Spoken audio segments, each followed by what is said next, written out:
Awak tak usah ke ada perfume branding awak sendiri.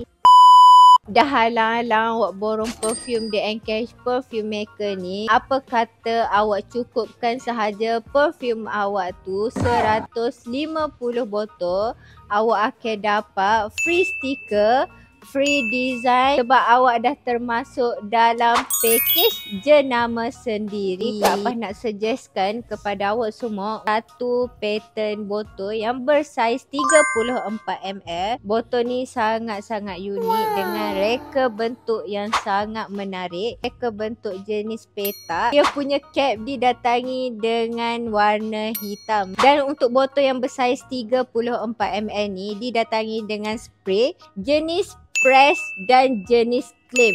Untuk leaking tu sangat-sangat tipis. Macam biasa di Encash Perfume Maker ni, keunikan kami adalah wangian. Okay, wangian sebanyak 800 jenis wangian. So awak boleh pilih wangian yang awak suka tu, jenis fruity, floral, sweet, citrus, woody. Boleh je. Di Encash Perfume Maker ni semua ada. Untuk material stiker pula, kami ada 3 material yang awak boleh pilih.